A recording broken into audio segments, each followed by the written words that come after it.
大丈夫です。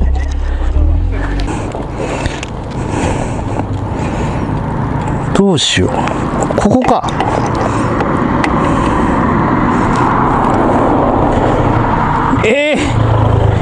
まさかのねじ抜け。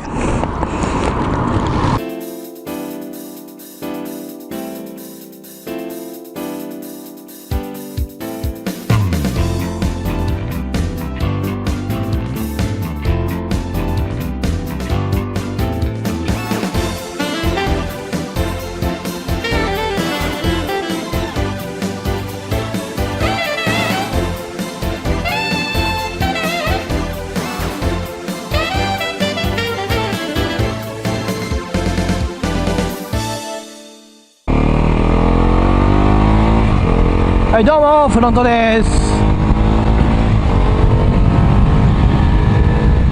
今日は初ツーリング、この忍者 250SLA をですね、納車してからの初ツーリングということになります。いやー、もうこういうさスポーツタイプでのツーリングってもう何十年ぶり。セパハンでのねハンドル、セパハンっていうのはもうずっと乗ってまして、直前のZZR11、その前であれば GPZ900R の忍者、VT スパーダもそうでしたし、割とセパハンは好きなんですが、このトップブリッジ下でなおかつこういうなんていうのレーシーなポジションのバイクっていうのはまあ何十年ぶりかでしょうね。サーキットで走ることもあったとしてもツーリングに使うのっていうのは本当何十年ぶりかなんですよ。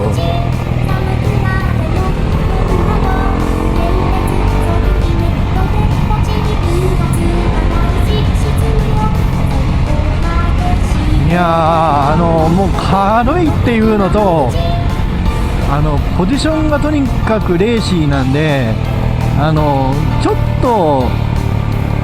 気合い入れで曲がらないと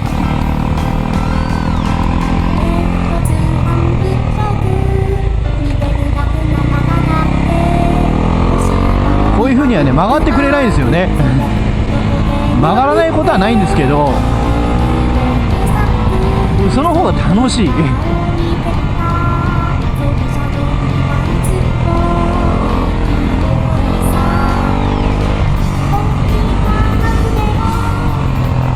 あんまりね突っ込みすぎると今度は対向車とかがねいるとね怖いから、まあそこそこのスピードで曲がるつもりでおりますけども、前のアウディ結構速いな結構ペースがいい。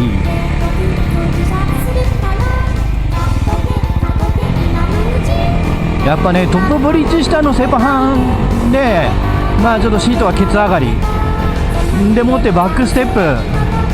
このポジションでツーリングするのってねほんと久しぶり。今までねやっぱ RS ですとかGTR みたいに、ツアラーでも、セパハン仕様であってもねハンドルが高い位置にあったバイクにずっと乗ってたんで、果たしてこれで私の体がツーリングについていけるんでしょうかということでまずはいつもの道志、道の駅道志に向かってね走っているところでございます。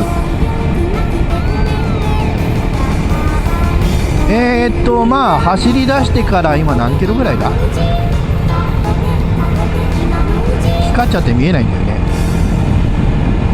60キロ、60キロぐらいか。同時往復200はないんでね、それぐらいの距離だったらなんてことはないと思ってはいるんですけども、久しぶりのね、こういうスポーツタイプでのツーリングなので、体が慣れるかどうか、これは慣らし運転です。はい、鳴らし運転といってもですね、バイクの鳴らしではなく人間の方の鳴らしです。はい。まあ、この忍者 SL がね、納車されてからいろいろと修理ですとか部品交換ですとかそういうのをやってようやくまあ走れるようになったわけですけども、まあ走って初めてのインプレッションなんですけど、もうすでにその状態ノーマルじゃないんでねノーマルの SL はどうなのっていう話はちょっと私にはできないんですが、ちょっとこの割となんていうんですかな、ミニバイクサーキット仕様みたいな形でですね、ある程度いじった SL、 こちらがですねどの程度の乗り心地かを、ちょっとお話しできればなと思っております。2015年から2016年の2年間だけ、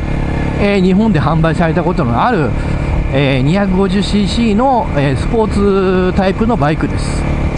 当時、忍者 250R というですね、まあいわゆるフルカウルモデルの走りだったバイクがすでにあった上でですね、あえてパワーの低い、このシングルのバイクを作ったということで、まあ、正直あまり売れなかったというよりはね、もうね投げ売り状態だったんですね。新車がね40万しなかった、40万ちょっと超えたかなのマシンを26万ぐらいで売ってたんですよね、新車価格に。もうその時買っときゃよかったなと思ったほど今となっては逆にもう新車がないんで、中古車でももう新車時の価格を超えている。まあお値段は正直これはお安く買ったものなんですけども、まあそういうゆえにですね、まあある程度やれてる部分が多かったんで、まあその部分をね、純正だけではなく、まあサードパーティーも使って、交換をしたので、まあブレーキパッド、ブレーキホース、アクセルシャフト、あとなんだろう、チェーンか、そういったものはね、まあ、あとオイル、ブレーキフルード、そういった油脂類を全部自分で交換しましたんで、まあ、そこそこお金はかかりましたけども、まあ、それに加えてエンジンスライダーを付け加えましたし、マフラー、もうまあマフラーというかサイレンサーね、スリップオンなんですけど、そこの部分だけを、またこれも激安のやつを買ってきて、もうすでにへこんでるというですね、そういったやつを買ってきたもんですから、まあお値段的にはそんなにかかってないんですけども、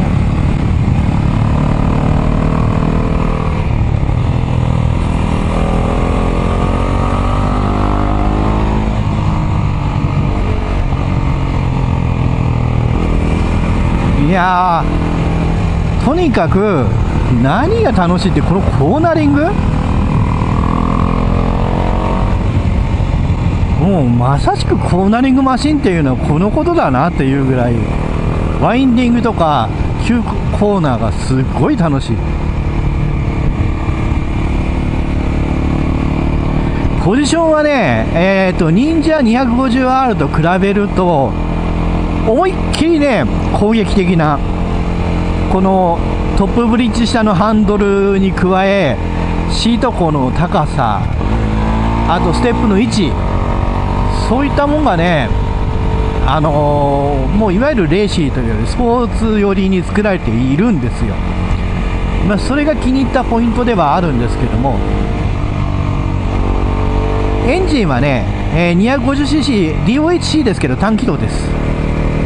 前乗ってた D トラッカーは OHC、単気筒だったもんですから、まあ、排気量が倍になってですね、なおかつ、エンジンのパワーも倍、いや3倍3倍までいかないけど3倍近く、増えました。車重も、まあ、今の250としてはすごく軽いんですけども、D トラッカーから比べると、50キロまでいかねえか、でも30キロは、重くなってます。なんでね、D トラッカーのような軽さっていうのは当然ないんですが、ただこのエンジンとこうですね、エンジンパワーとハンドリングがすごいですね、ぴったりマッチしてるというのがあって、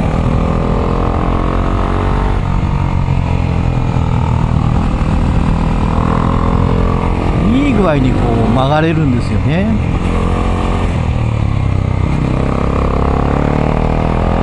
ただこれちょっとセッティング不良なのかもしれないんですが、フロントブレーキをフルボトムすると、フロントが暴れます。イニシャルをかけたらもうちょっと変わるのかもしれないんだけど、まあちょっとそれに関してはサーキットみたいなところで本気で走らないとちょっと何とも言えないかな、分かんないんです。でエンジンは川崎の DOHC のシングルエンジンというと、まあ、これはもうモトクロス、デュアルパーパス用の KLX250 のエンジンを、レース用にじゃねえな、ロード用にちょっとチューンアップをされた、そういった仕様になってます。KLX の250は、D トラッカーの250と同じで追例 DOHC の、単気筒シングル DOHC なんですが、24馬力が最高出力になってます。でこの忍者 SLA はですね、最高出力を29馬力まで引き上げられております。どうやら圧縮比が違うみたいですね。いやちょっとこの辺楽しいんだけど、あまり攻めるとすぐ事故の多いところなんで、あまり攻めないようにしないとね、楽しいって走って回っちゃうとね。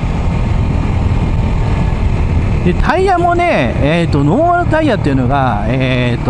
ダンロップの TT900、これ D トラッカーと同じような D トラッカーで125と同じものが入ってるんですよね。ですからノーマルはまあ言うてそんなハイグリップではない。 TT900GP ならねもうハイグリップなんですけど、でこれをねダンロップの α14、これに履き替えさせました。で前後とも14が入っているということもあって、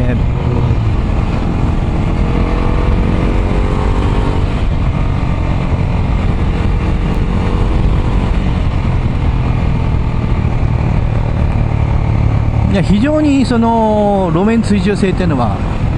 今非常に高いっていうのを感じてます。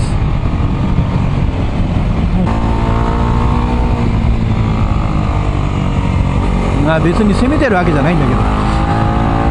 譲られちゃった。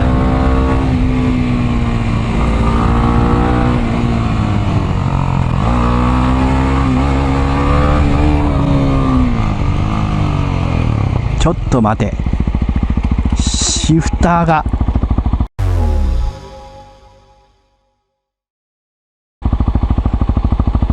取れた。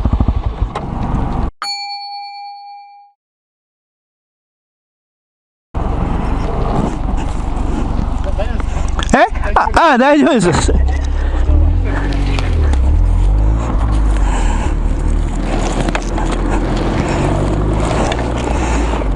シフターが取れた。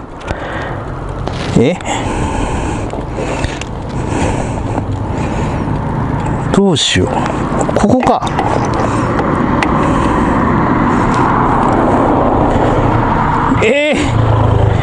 まさかのねじ抜け。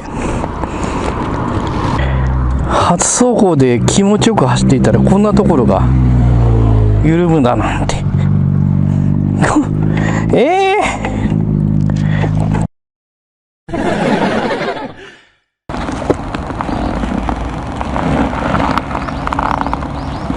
ちょっと戻ったところ行ったら落っこってた。よかった。とりあえずこれでなんとかなる。しかしここは確かに買ってきてそのまんま、確かにここは買ってきてそのまんまだから、マシンも何もしてなかったっていう自分の悪さもあるんですけど、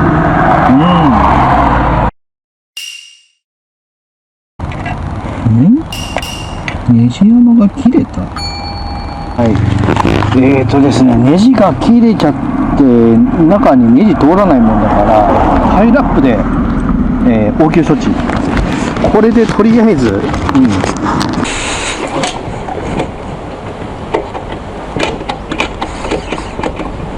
やっとニュートラルになった。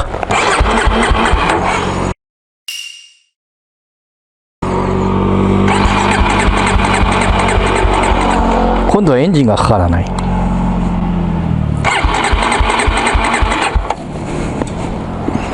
出してか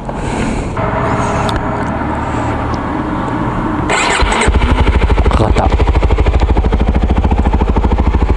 川崎車のよくある転倒した時にかからなくなるパターン。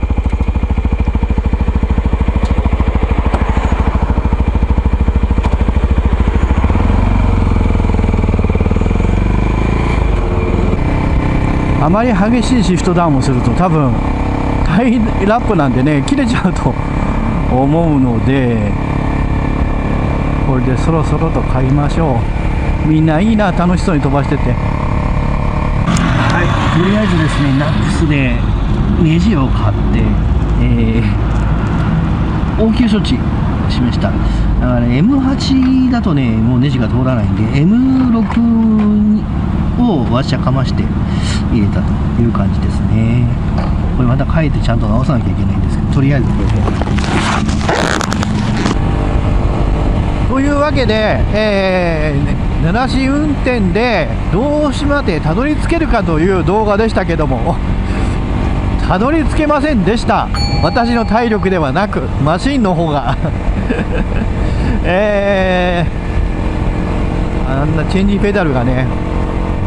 ポロッと落ちて、しかもそこのネジが舐める。いやー、これは参ったね。舐めたものはちょっとさすがにその現地では直せなかった。まあたまたまねタイラップを持っていたから、まあなんとかここまで帰ってこれたようなもんなんですけども、まあというわけでですね、今日の動画はこの辺でお別れしたいと思います。また次回、皆さんとは次の動画でお会いしましょう。会えるかな、この忍者だとわからないかもしれないそれではまた次の動画でお会いしましょう。さよなら。